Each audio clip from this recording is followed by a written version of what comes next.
Hello, everybody. Welcome to today's Black Hills Information Security webcast. Today, we're talking about continuous penetration testing, like continuously, like every day, like the APT that may be stalking you. Like that's what we're talking about. And we have our anti-SOC team here today to answer questions and talk about the kind of work that they do so that you can go like, that's a really good idea. We should implement that where we are, or we should think about doing something similar to that, or why haven't we done something like that for ourselves, right? So people can hire Black Hills to be essentially the friendly neighborhood APT group. And so we spend an entire year thinking about how we're going to get into that organization. Today is incredibly interactive, and today was born out of the anti-SOC zine that we have available. Our zines, called Prompt, is something that we produce here at Black Hills to give away to the community that are full of educational materials and art and creativity. If you look inside the resources section here inside Zoom, you can find a PDF that you can download, and that way you can have the anti-SOC zine. Or we will mail it to you if you live in the United States. We'll send it to you so that way that you have it. It's a physical copy. I love physical copies of things. I know it's a tree, but there's still something about curated content all in one place that's not on my phone and not on a screen that I can hold in my hands and read from beginning to end. Plus, there's some fun and interactive things in there that you can't necessarily do when it's on a screen. All right, so we'll share the Discord link here in just a few seconds if you haven't gotten that yet. But Corey, you lead the ANTISOC team, so I'm going to start with you. I do. When we reached out to you, like, hey, we want to make a zine dedicated to the anti-SOC, like we had to really think through like all the things that you do to break it down into the individual section. And Corey, you wrote the very first part that was, what is anti-SOC? So Corey, what is anti-SOC? Yeah, so we made this name because we think everyone knows what a SOC is, and no one knows what a pen test really is or what a red team really is. Maybe that's not true. I don't know. I guess my assertion in the article was if you ask 10 people what a pen test is or what a red team is, they'd give 10 different answers. Versus if you ask people what a SOC was, I think they'd all give the same answer. So really, we named it that just because we wanted to kind of invoke that feeling of like an operations center. Um, as far as why we made the zine, I think the zine is a fun way of telling some of the fun stories and lessons learned over the few years we've been doing this. And I definitely think that a lot of people could benefit from at least reading the stories and maybe closing some of the security gaps they could identify along the way. It's like the CTF within the zine that isn't really a CTF is going through all the stories and picking out what you could do better in your security company or your security program at your company of like we talk about help desk social engineering. Okay, how could we improve our processes there? We talk about payloads and things like that. How could we change our EDR configs or whatever? So that's kind of how I saw it, is like a fun way to tell stories, and also people can take away from that what they will and be like, oh, this is something attackers are doing. We should probably be aware of this. So that's kind of how I um, approached it. I do have a question. Are we allowed to use the polling thing in Zoom? Ooh, Can I do that? I'm kind of yeah. curious. So Yeah. I made this poll in Zoom, and I wanted to ask the audience if you're an offensive person or if you're a defensive person. So I'm going to click launch on this and we'll see what happens. And Whoa. I don't know if it Wow. pops up. Yeah. Ooh, That's exciting. Okay, exciting. that's actually cool. That is very So We should cool. do that more often. people are answering, and I really appreciate the answers. I guess we'll wait a little bit for things to kind of settle. I feel like it's pretty settled. Um, but yeah, basically right now the numbers are it's about 30% offensive, 60% defensive, and about 10% neither. So I'm assuming neither would be I'm an IT or I'm not actually a security person, but or maybe I guess I should have made one that's both. Yeah. Um, but yeah, thank you everyone for answering. So I guess that kind of answers my question. So we have I mean, there's at least 100+ pen testers here, which is really exciting. And there's also a ton of defenders. Yeah. So thank you for answering. I'm going to actually, I'll just leave it for a little bit. But um, So, Corey, I have my yeah. first question for you to field to whoever's on the team. Mm. And you mentioned something that we think like attackers, we're attacking you like an APT group or something like that. So how do you know what an APT group does so that you can do that? Like, where do the where's the thought process come from of like this is what attackers do? I will lob that question to Alice, our Mhm. local APT extraordinaire. So a lot of what we do is just, paying attention to the news, and just seeing what tactics they use. So for instance, Scattered Spiders has been in the news a lot recently, and their whole thing is calling help desks, asking for to reset passwords or MFA. And so we just watch and see what they do and do the same thing as much as we can. Yeah, that's definitely exactly the answer. So the news show that we do, the podcast we were talking about earlier, is a big part of it. We don't have sick intel feeds, I'm sorry. We do actually use Flare to monitor some communications and things, but we're not trying to be ahead of the curve, I guess. When we're talking about being ahead of the curve, we're trying to do it using our own tactics, using our own like pen tester things. So I would say honestly, what we've done that's been kind of fun is we've kind of picked a handful of APTs that we kind of really have as our poster, like posters up in our room of like we want to be like these people, not in a bad way, but in a good way to try to make sure that they aren't successful. So we're trying to cut their legs out from under them, right? And those two that we've specifically really focused on is Salt Typhoon and Scattered Spider. Those are the two that we like the most, that we think have the most success. Um, there's two different angles there. You have the ransomware angle, which comes from Scattered Spider and other threat actors like Black Basta. And from my perspective, there's really two threats that companies are going to be facing. One is, I mean, be companies, and when I say companies, I mean companies who are relatively mature and are in a position to be considering continuous pen testing. Because if you don't have a relatively mature security program, continuous pen testing is just going to be a lot of noise and not a whole lot of value. But for those companies who are considering something like this, their main threats are ransomware threat actors, which you could debate if those are APTs or not. I think some ransomware threat actors are APTs. Or it could be like a nation state sponsored threat actor. So I think having Scattered Spider as the ransomware threat actor and having Salt Typhoon as the nation state actor is kind of where we're at now. That has changed over time. Their tactics have evolved over time, and we've tried to stay kind of close to that. So that's kind of how we approach it is like we kind of have a I want to call it a poster child, but it's really, yeah, it's a poster child of like, here's what bad people are doing. We need to make sure that this stuff doesn't work against our clients or against the industry as a whole. So, yeah, I wish we had better intel feeds. But also, I kind of think that following based on what the news has is almost more valid, because the the news is a source of like the end result of what APTs are doing, right? Threat intel feeds may be like more of a close, like a future view of what they might be doing, but the news is like, okay, they took down a company. They're not just sending packets or whatever. There's no pew pew maps. It's just there was a breach or there was an outage, right? So that's kind of like a more reliable source, at least from my perspective. Um, And I yeah. will say too that we also do like cherry pick different sources, and like we'll pay attention to what we think is going to happen or what we think will be in the news within the next month or so, and may start to devise plans and, attack vectors and stuff based on that. I got Totally. a question from the audience. When you find something and alert the client, how do you manage when they remediate the issue? Do you mean like how do we like are you saying retesting or are you saying like do how do we recommend they remediate the issue or like just Well, clarifying? since we're continuously pen testing, right? Like Yeah. if people are continuously pen testing, if red teams are finding things, like how when we find something, when the anti-SOC team finds something for a client, how did they fix the issue? So, I mean, that in that fashion, it's very similar to a traditional pen test. They'll report a finding and then they'll have to, follow the recommendations on the finding and kind of like figure it out on their own. We don't actually do the fixing. We just break things.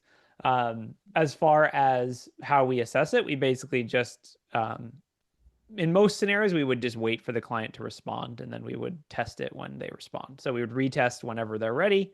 If there's a scenario where it's something we can actively test again and again, like if it's something we can look at from the outside, we can kind of test that on like a recurring basis. But in general, we just wait for the client to say, hey, we fixed this, and then we can go and retest it.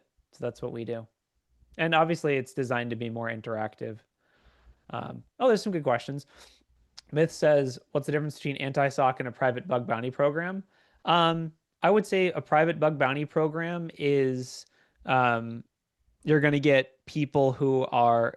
So I mean, full disclosure, I've never run a private bug bounty program, so I'm just assuming what that actually means. In my head, that's going to be more application focused. And I also would assume that a private bug bounty program, you're not doing any kind of assumed compromise testing or more in-depth testing of your corporate network. Like I'm going to go guess that you're not just giving bug bounty hunters domain accounts or things like that. I mean, maybe you are, and if you are, I guess good for you. But I think that's a big difference is like with the anti-SOC, we're a traditional pen testing team, so we can do things like assume compromises, purple teams, things where it's a higher degree of trust is applied to the tester. That's the main difference in my book. I would add to that and say, like, the big selling point of that is that we're a lot more collaborative. Like, not only can we go do domain stuff, but we can have a back and forth discussion sometimes over the course of months, and or clients can ask for specific things like, hey, can I send you this laptop and you see what's wrong with it? Or, hey, we just got hit by this. Do you have any recommendations? Yeah, I guess Versus just being an outside perspective, that back and forth seems to be one of the more useful things that we provide. totally. Yeah, that's a good point. It's more close, trusting relationship. And that's kind of like a Black Hills thing in general, is like we have really awesome relationships with our clients. Like I cannot speak highly enough of the people who we work with. We have such awesome clients, and that relationship of them trusting us to hack things in a way that where that like all of these engagements are typically wide open scope. We literally just have the name of the company and that's a scope. And so the companies have to trust us to find things and go after them in a responsible way. Um, and we One trust the thing companies to, oh, go ahead, Matt. I was just going to say, from my perspective, one of the things that always stands out is, we all kind of assume eventually that we will get caught. There'll be a detection of some sort. Maybe it's right now, maybe it's way after the fact that you've done the activity. But as we share what we've done, they share what they see. And it's this knowledge sharing of both offensive and defensive coming together. So they're learning from us from an offensive perspective, what we're doing, how we did it, how did it look, what got by them, those types of strengths and weaknesses. But we also get to see the other side, like, hey, they saw us perform this type of attack. They saw the file drop. They saw the call out to a domain. They saw all these little things. So we're actually learning from them to improve our own tools, our toolkits, and our own TTPs. So just as much as we're helping them, they're also teaching us how to be better. So it's this infinite loop of knowledge sharing. Yes, that's a really good, that's a really awesome question or really awesome thing to call out is like another thing is if one of our clients gets hit with an attack, we'll actually debrief the attack and then try if it's something that could be generic, it's something we'll try to apply to other customers as well, right? So like it's kind of becomes this kind of group of anonymous companies trying to keep each other secure without really knowing who the others are, if that makes sense. It's like people, we're the middlemen or middle people between everyone, and we're kind of like, hey, you should probably check on this because someone's getting hacked with this. It could be news, obviously, but it could also be kind of a private source. I have a follow-up on that, on how you actually share that knowledge. Someone asked, what do the reports look like? What's the pattern of how you share the reports, and how do they differ from a normal pen test? Yeah, so there's so many good questions. First of all, thank you guys so much for sending these in. The reports are typically done. We just use Jira Service Management for tickets. So everything's done like basically the client has a web portal. We I guess thought about kind of building our own like custom web portal, but honestly, Jira works reasonably well as like a tracking system. So that's what we do. We have kind of a customized Jira interface. We can also, export to PDF or other like formats, but it's generally just a web interface with Jira tickets and, findings, a ticket with a severity. Yeah, so it's pretty straightforward. And they're published like typically within a short period of time. um, from within a short period of time from like the testing occurring. So I have a question that goes along with that. Like, do you sit on things that you find for a little bit just so that you can gain more access and find more things and then like ta-da, like show the whole thing, or do you like as soon as you find something you're talking to the client about it? That's a really good question. I would say in most cases, we are pretty much open book. So we don't really try to hide things from our customers. We typically trust that they're going to be honest with us about whether things were detected organically or whether, you know, it's kind of, again, that trust model is super important. So if a client looks at a ticket that says, hey, we compromised the server, and then says, ha, we caught you, you compromised the server, we kind of just assume like, I mean, whatever, it's a pen test, right? So at the end of the day, it's their choice what to do with that information. We did actually have one scenario where the client called us kind of out of band and said, hey, I want you to do this. I don't want you to report this. I want you to do it stealthily and see if my team detects it before the tickets are published. So we have had customers specifically request that we kind of hold on to things so they can test, you know, persistence and things. But typically we just kind of meet after the fact and say, as Matt said, let's go through all the things that happened and you tell us what worked, what didn't work, what what attacks you detected and what attacks you didn't detect. So yeah. All right. I have a follow-up question because, sometimes when you have the ability to do anything, it kind of paralyzes you because you're like, well, if I can do anything, like, oh, crap. So since you have pretty much an unlimited scope, are there times where you're like, oh, we could do this, and then you're like, you hesitate, you're like, that's really evil, or I don't know about that. Like, how do you decide where the line is for that's too far? So we do have rules of engagement that we set up early on in the so like when a customer signs up, we'll set up we'll ask the question like, is there anything you really don't want us to do or anything you don't want us to hack or yeah, so that's like part of it. Um I would say barring that, part of it, if you're being super loud and knocking things over, you're probably not being very stealthy, right? So if you're calling the CEO and telling them their daughter's been kidnapped, I don't think that's going to go without being detected. I think that's going to be detected pretty aggressively. So we try to be more stealthy, I guess. Um, but yeah, as far as like how we prioritize or how we choose attacks, honestly, a lot of it is like, I mean, I guess I would pass this around to everyone because I think this you'd get different answers from different people. But I would say we prioritize based on what just perception we have. So, like, I mean, I guess to give a specific, let's give a specific question to Cameron. Cameron, a client has 150 web apps. How do you know which one you should hack first?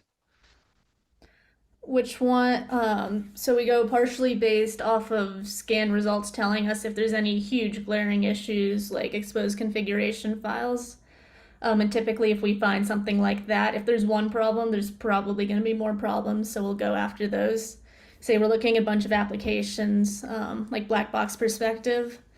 We'd put a little bit of time into whichever ones look most important. And then from an external perspective, we will rule out more in-depth testing on the ones that are behind a WAF because it's a lot better use of our time to go through every application and look for exposed configuration files, API endpoints that are disclosing information, etc., than to try new like Cloudflare bypasses for SQL injection. And then we look for after by prioritizing by like which ones look like they're probably the most useful or that the customer told us was the most useful. We'll look for ones with like outdated copyrights or other indicators that they might have been forgotten about or haven't been updated in quite a while. I know, I love that one. Outdated copyright, such a silly like thing that you wouldn't think, but like if it has a copyright of like 2009, it's probably worth going after, right? So, I'm going to keep asking this question in slightly different form. So, Matt, how do you decide what payload to use against a certain customer? How do you prioritize or choose that?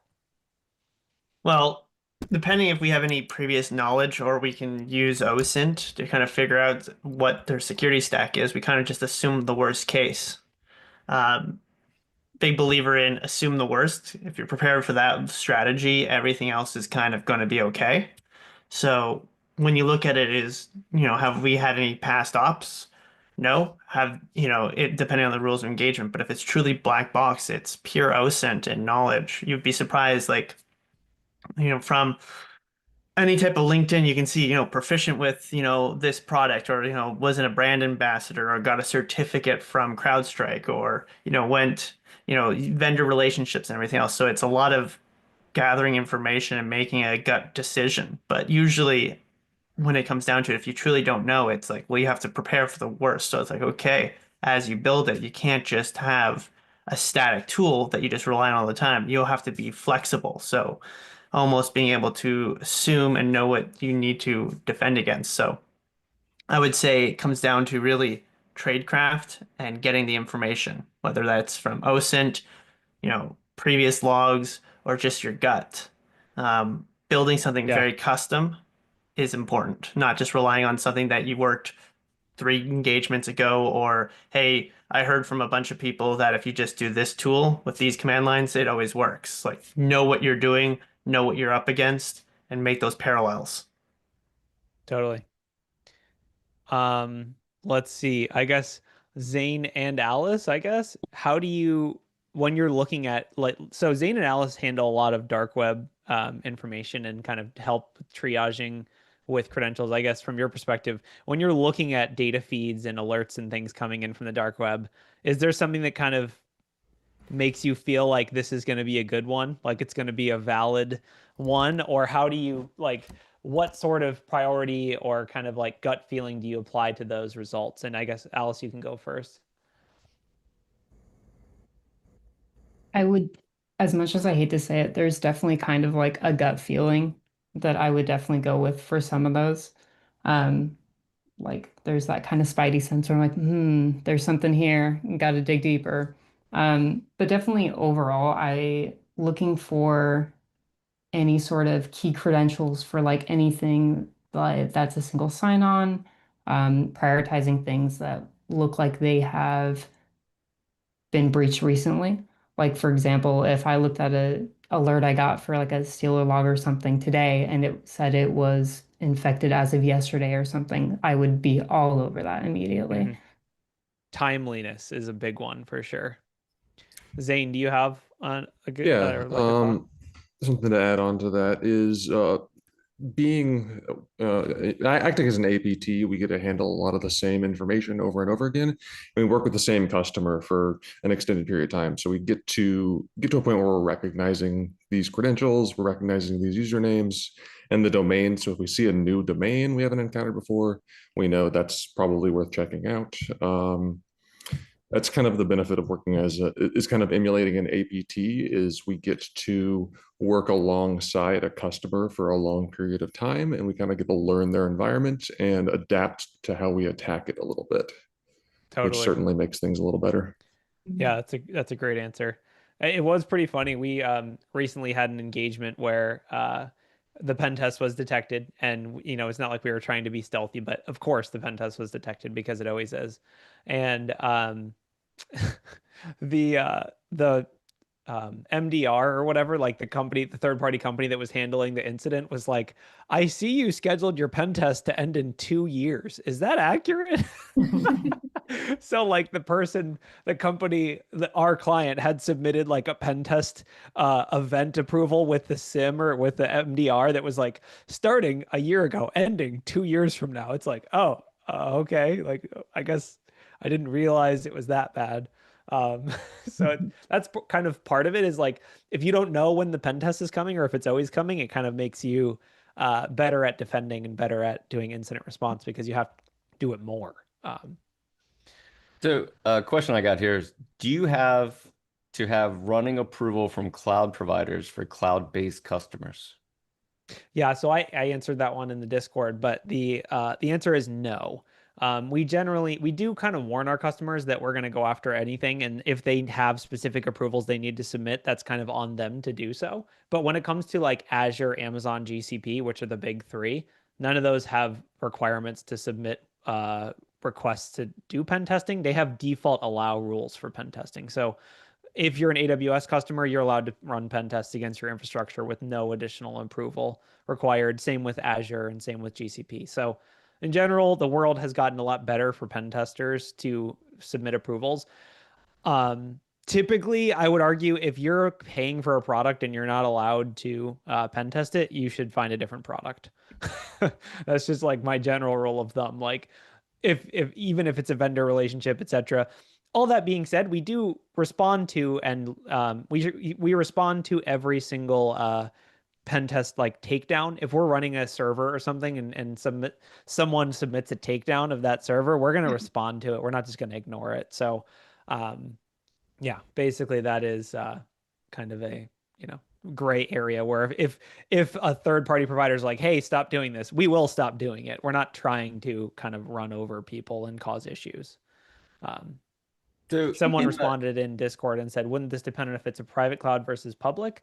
I mean, I guess I'm not 100% clear on what a private cloud is. So I guess I would say I'm not 100% sure. I think that would be a scenario where you would have to address it with whatever the provider is for that service.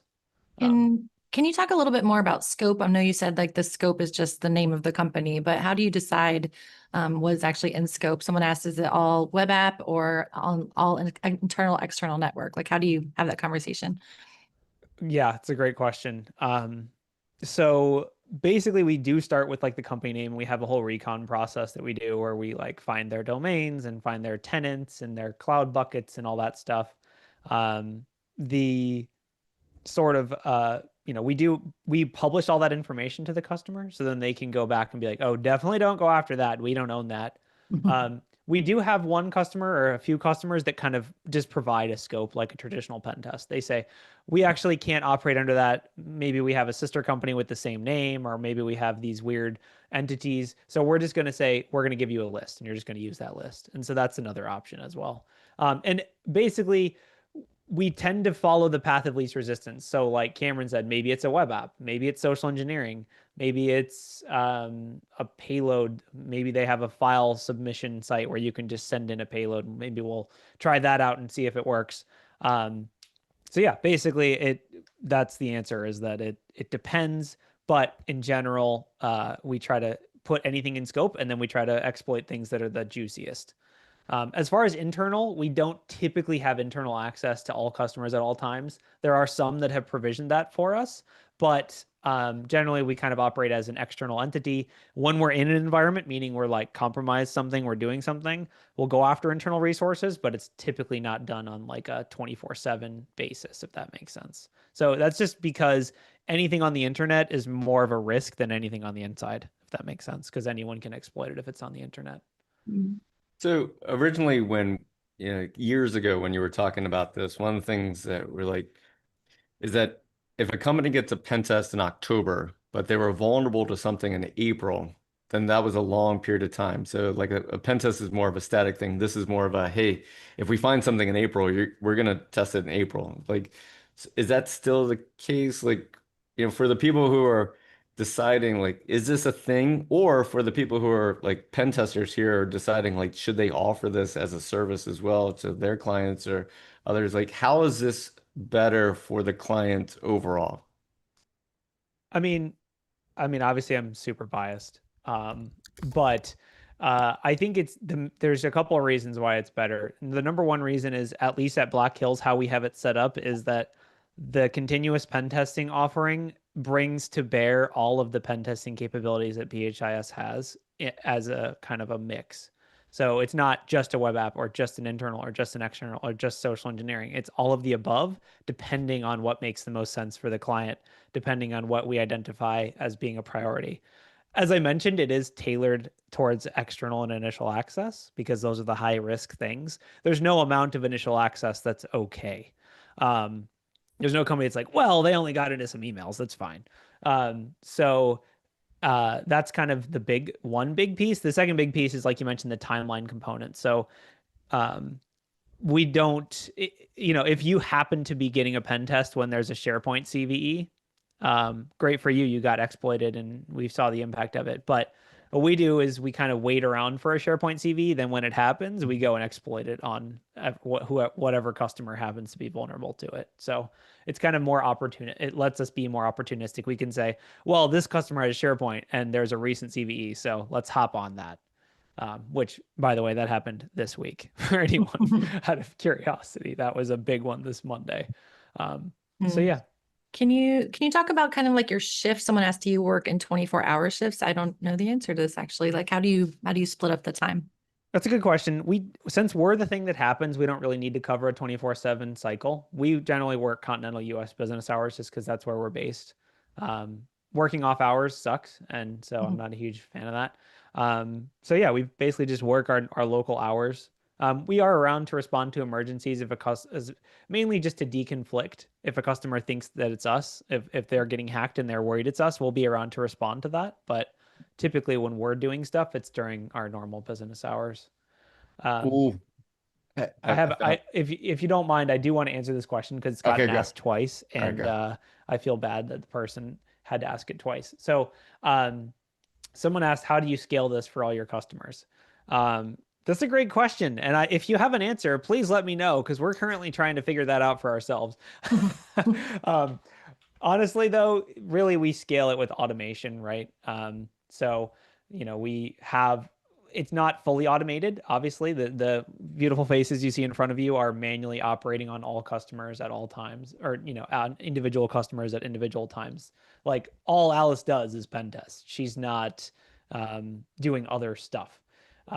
But we do have automation components. We have scanning. We have, a lot of that stuff. Again, this is where we get into the SOC mindset of like, we're monitoring the feeds and then we capitalize on something when an alert happens. The alert being there's a critical SharePoint CVE. You know what I mean? So we do, that helps us scale, is that we're not always doing everything in every environment. We do kind of limit testing to, you could call them attack cycles or sprints or whatever, but let's say you want to get an assumed compromise test, we're not going to do it for 6 months. It's going to be a week or two, right? Because that's just, if we're focusing entirely on one customer, we can't do that for every customer all the time. So part of it is also just kind of doing stuff, calming down, doing more stuff, calming down. It's kind of an up-down cycle that way. So, all right, Jason, what was your question?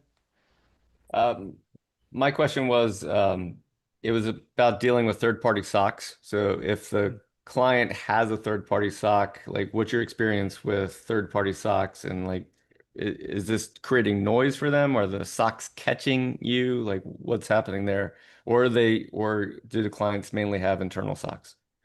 I would say it's probably, I would say there's only maybe 1 or 2 clients that do everything in-house. Because of the cost of doing that, the only companies who are doing everything in-house are the bigger ones, or the biggest of our clients. Most companies have some sort of third-party support, MDR, third-party SOC, etc. As far as how we work with them, a lot of the times, I mean, we do get caught. I would argue that catching the pen test is a huge part of the value of a pen test, right? We're going to be using known tools, known techniques. We're going to be compromising accounts. We're going to be doing things that should set off alerts, and we're doing those things intentionally. If a customer specifically wants us to be super stealthy and try to persist, right, the P of the persistence, APT, we can be super quiet and not do as much. But in general, we're loud and we get caught, and that's kind of part of the feature of it, is like, okay, you caught us. Now what do you do about it? Can you actually burn us out of the environment? Can you lock the accounts? Can you quarantine the system? Do you know how to reset session credentials or session, tokens in all your applications? Practicing that is part of the value of this, because the more you do it, the better you get at it. So if you just say, we caught the pen test, everyone, cool, let's do nothing else. I would argue you're not going the full distance, and it's better to like catch the pen test, burn it out of your environment, remediate all the accounts, and then maybe we start over another time. So yeah, a lot of third-party SOCs are generally catching us, and they're reporting that back to the customer. And then at that point, it depends on whether the customer is going to let it play out and wants to kind of be quiet about it and be like, okay, just let it play out, or whether they want to have it remediated. That's kind of their decision. So I would also add to that, that sometimes that detection might be like, hey, we saw this low event or something like that, and kind of the conversation is, would that trickle? What would be that, triage? Or they would just say, hey, we saw something else, but okay, did you see all these other events? And it becomes like this knowledge sharing of like where your gaps are. So oftentimes there will be some kind of wire that gets tripped. It just happens. But how many wires did they miss, or how many things did they see? And so it really kind of gives them that understanding of what their sensor, or like the understanding or visual, I don't want to say representation, but what they can see and what they can't see. And it kind of creates a sombering moment for them when it's one thing versus 100 events that they've missed. Yeah. And then Yeah. a Like, great opportunity for us is to then start that dialogue on how do they improve seeing those 100 missed events, like whether or not it's something that requires tuning of an EDR, tuning of your logging, maybe application allow listing, some kind of tuning that things that they haven't had an opportunity to battle test yet. So it creates this great opportunity of learning. totally. So one of the things we said in the email, and I want to make sure we cover it, and get back. The questions have been fantastic, so I want to make sure that we get to more questions. But one of the things we said in the email was, "Isn't this a red team?" Yeah. So I think what a red team is super confusing. I think there's two definitions of a red team. One would be an external red team, like a Black Hills Information Security. You hired them to do a red team. And what that would look like would be a longer engagement. Maybe it's 3 weeks or 6 weeks or 2 months or whatever it is, but it would still be a point in time assessment. Um, they would use the exact same tactics that we're using here. So in a respect, yes, it is a red team. It's the same tactics. Like the simplest way to describe what this service is would just be to spread a red team over a year or 2 years or 3 years to spread everything out. The other definition of red team would be a dedicated resource who's an employee of the company but is focused primarily on attacking their own company. And so in that respect, we're an external threat actor, we're an external entity, but we are doing the same thing that red teamers would do for their own company, if that makes sense. So it is a red team. It's not a red team. The tactics are very similar, but we also focus more on external and web apps than probably the average red team does. So it's kind of different at the same time. But in general, if you want to think of it as a year-long red team or a 2-year-long red team or a 3-year-long red team, that's fine too. We This also is get the opportunity to create custom things for clients, like tooling or a specific, even C2 or a profile of like traffic if they're worried about something. So we have that opportunity to work with them over a couple periods of weeks to develop something, deploy it for a month or two, leave it, and come back maybe the next quarter to see, hey, how's this happening? So there's a lot of creativity that gets to be used. Guess that's the way we were to say it, but essentially, we get to be very creative in this role.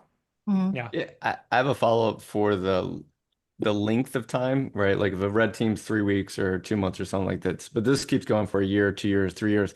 Alice, do you get to social engineer the same person month after month after month after year? I definitely have had a couple of times where in across different, customers or industries and whatnot. Since I do a lot of, for context, calling of different help desks and whatnot, um, these are not always very big. And I've definitely had a couple of times where, if we called in and got into a place because I said, hey, can I reset my password? And they're like, yeah, sure, whatever you want. And then we call back in 3 months after maybe some policies have been changed or rules have been changed or whatever.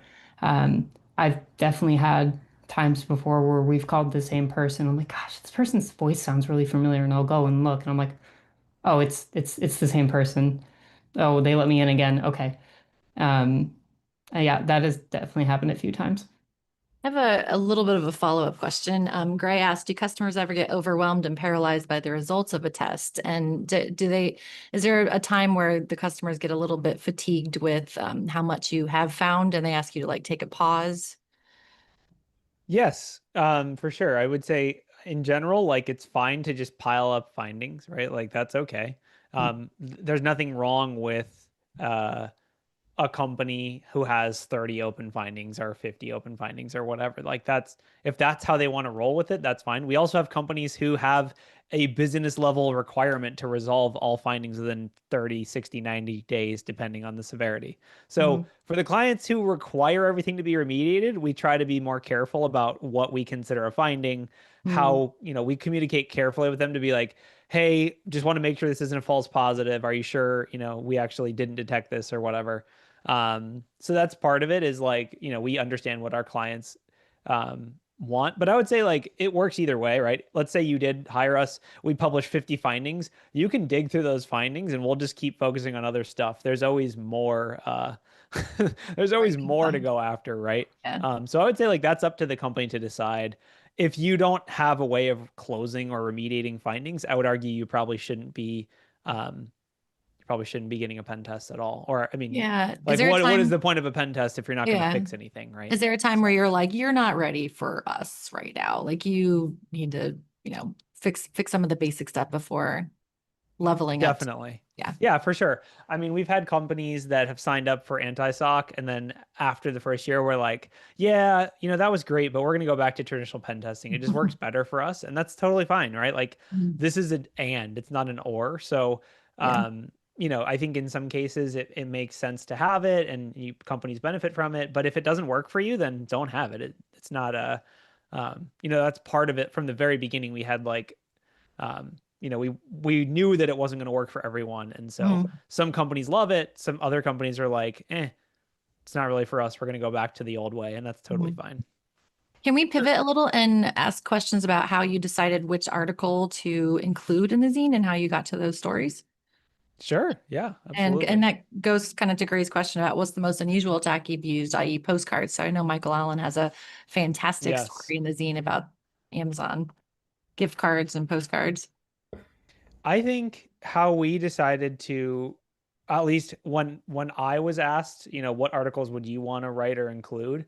I think from my perspective, it's the things that I want companies to know about that they should be fixing, whether they're a BHIS client, whether they're a small company, whether they're a big company. So a lot of the cool attacks and tactics we cover are things that I just really want. I never want to read a news article about a company getting hacked using any of the tactics in this magazine. So that's part of it, like for me, is pushing out the awareness of that. I'm curious, other people like Alice or Matt, how did you choose what article you wanted to write?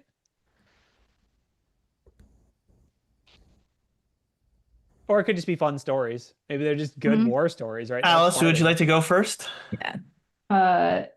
Yeah, I wrote the help desk social engineering story that's in kind of like a noir theme, and that was purely because I'd been playing a lot of Alan Wake 2 at the time, which has a lot of like game narration that is in this like third person kind of noir style. And that was pretty much all that decided that. Fair enough. Sure. I mean, there's sometimes you just have a good story. I mean, right? Like I think, is it Steve's comic in here? It's just a fun story. Yeah. Like it's just an awesome, but yeah, I mean, I think a lot of it for me is this stuff shouldn't be working anymore. Or I wish it wasn't working anymore. Like we wrote this article. When did we actually write the zine? It was in early 2025, right? We started writing it. So like, let's say some of these articles are written in February through April 2025. Multiple insurance companies got hit with tactics that were in this magazine after we wrote it. So it's like, that's part of it for me, is like, I want to get the awareness out there, to, be aware of some of these tactics, but some of the stories are also just fun.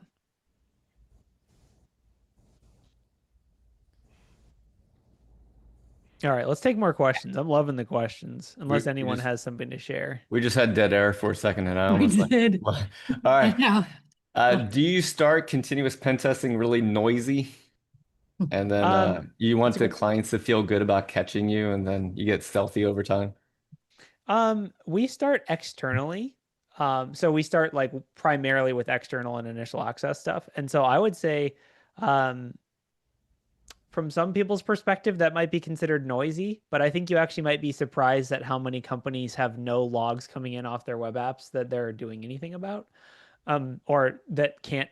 How you might be surprised at how few companies can detect an external scan or block it. So I would say, like, in a respect, we're not trying to be quiet. We're just scanning, digging through web apps, testing web apps, doing password guesses, etc. But you'd be surprised. A lot of companies just say, "Oh, it was from the internet." We just ignore that because it's a fire hose. And honestly, there's an argument to be made that that's okay, right? Like that you should pay more attention to alerts on like valid logins or on, instead of a web app scan, like a successful web app exploit or whatever. So generally, we don't really start quietly. But we do start on the outside, which from a lot of companies, they just don't detect that kind of stuff. As far as like tactics, it will vary. So part of the engagement is we'll ask the client, do you want us to be stealthy or do you want us to be noisy? And they can decide. But in general, we try to be noisy because it's realistic, right? So if we launch an C2 channel in an environment and then we just sit there for a month, we can prove to the client that they can't detect a C2 beacon or whatever in their environment, which is, if that's what they want, that can be useful. But we can also kind of run what a ransomware threat actor would do in a weekend over the course of a week or two. And if they don't detect some of that stuff, we want to get that out in the open as soon as possible. So we're going to test it as loudly as possible, I guess. So yeah, I guess, does anyone else have anything to add to that? I guess kind of mix the answer.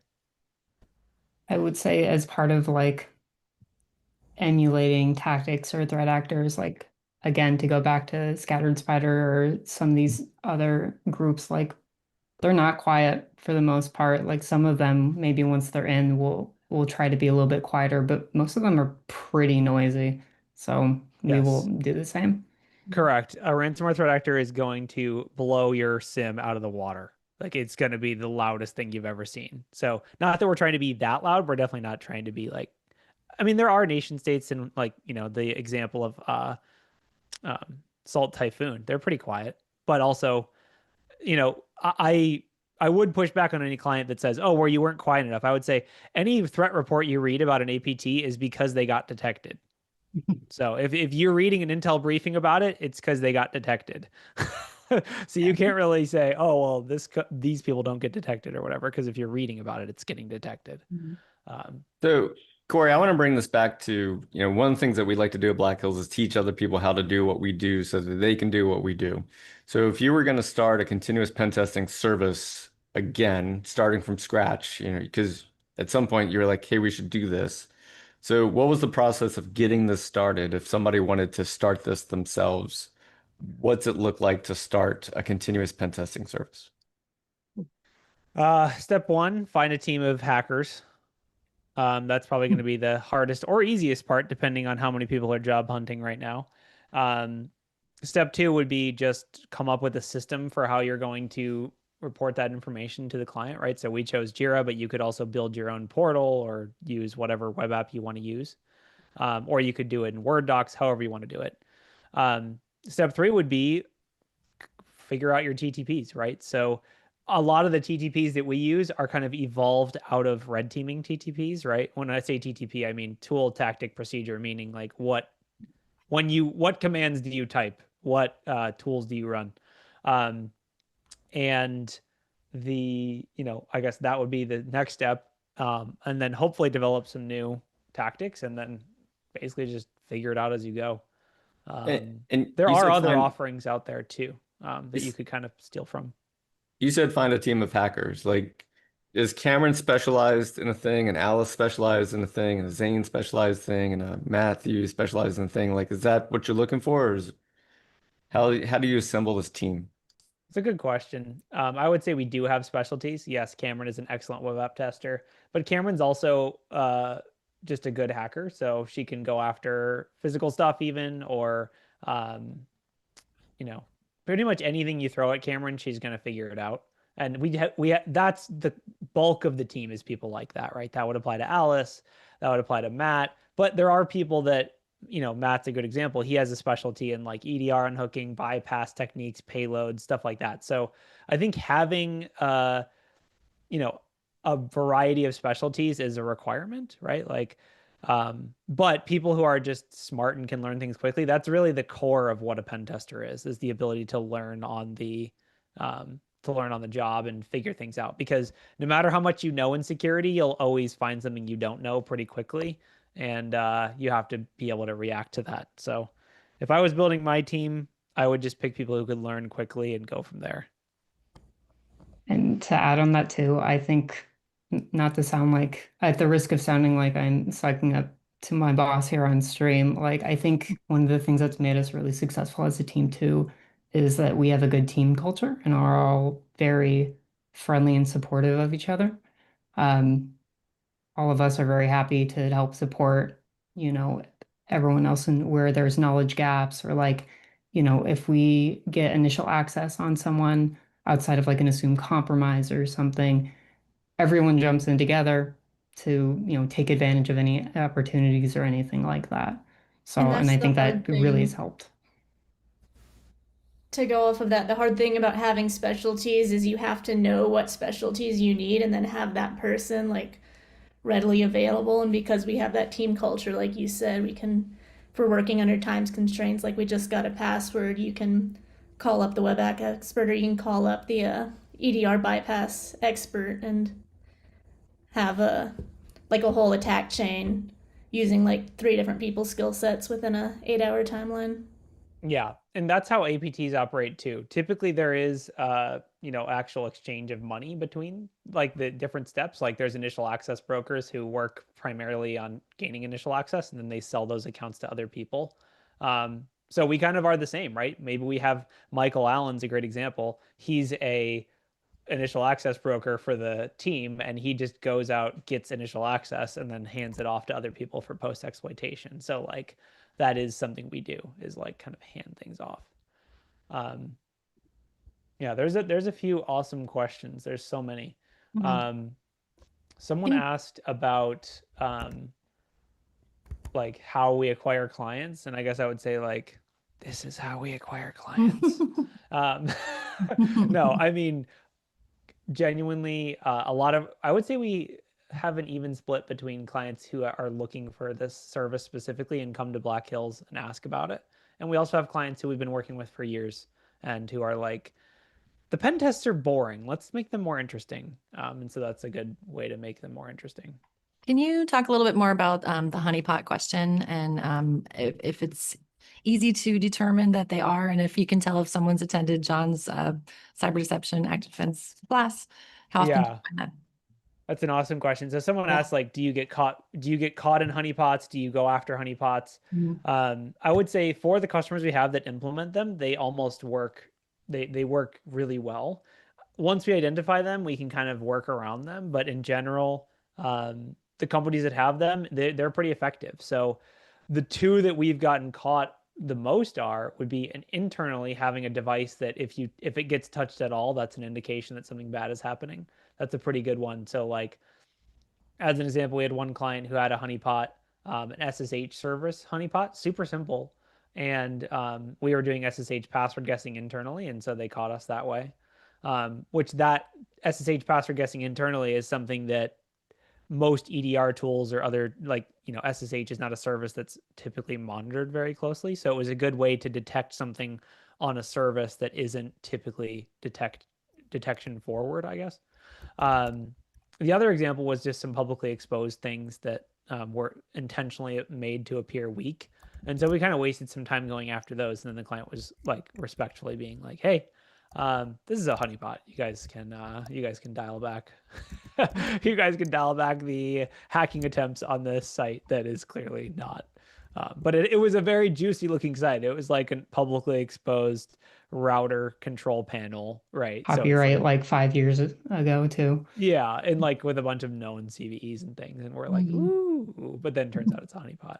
There were some giveaways. Like I think it was some, supposed to be some kind of a like IoT device, but then it was like running IIS or something like that. There are some giveaways, but Mhm. they are awesome. We've also seen honey accounts, which we highly recommend. So like curb roasting, that's a really good way to detect that, is like having a honey account that if it gets curb roasted, it's a guarantee that someone's doing something naughty. Um, so yeah, they're pretty cool. Do you do like a year-end review of like, here's how we've hacked you over the last year? So we do those quarterly. So the answer is yes. Here's how we've hacked you. And sometimes, honestly, sometimes those meetings are like, yeah, we kind of got wrecked. You guys are awesome. Like, good job. So there, it runs the gamut. Sometimes it's like us having a bunch of cool things to talk about, and other times we're like, yeah, we tried this, it didn't work. We also tried this, that also didn't work, and then we got detected over here, and that didn't work. So sometimes it just varies on based on the customer. So yeah. Yeah. Someone, Dead air again. go ahead. What? Oop, No, I said dead air again. dead air. Yeah, I mean, Bad Horse has a really interesting question. So when you present findings and the client goes overboard attempting to remediate, do you tell them to scale back, like if their decision will hurt the business? Mhm. I have yet to see this to where a customer is willing to make a decision that would negatively impact the business. What we see more of is, and this is kind of heartbreaking from a pen tester's perspective, but a client will report a vulnerability. The client will implement a fix for the vulnerability, and then they'll have to roll it back because it has a negative business impact. Mm. And maybe we just have really awesome clients, but in those scenarios, they typically hold on to those and they come back later and say, okay, we finally gotten the business buy-in that we need to be able to do this. And that's where pen testing can help, right? Like we just ask our question. We just ask our customers like, hey, got anything you want us to call attention to, right? Because sometimes once a external firm calls attention to it, it kind of gets more traction. So um, I have yet to see a company who like will hurt their own business to fix vulnerabilities, but if they started doing that, I would be like, that's too much, dial it back. So I kind of wish I had seen that, but I have not seen that yet. So we're gonna wrap up. It's the top of the hour. Pretty much we did Q&A through the whole thing. If the team can go into Discord and answer some of the questions that you see that you can answer, that'd be cool. If you joined us today, the final result was 27% of the audience was offensive, 60% was defensive, 12% was neither. Thanks for running that poll, Corey. A lot of people wanted to say both. I would say there's Yeah. a good percentage that wish that was an option. So what I'm going to do is ask each one of the ANTISOC team members that joined us today to give like their final thoughts. Like if you could say like one thing about if somebody wanted to start this service or if they wanted to think about the service. And once again, this was hard. Like we don't want this to be a promotional campaign. We don't want this to be a commercial. That's not what this is. We want you to look at the zine and look at how we're doing things creatively and then think to yourself, like, how can I do something? There's a part in the beginning where I said, what if's a possibility?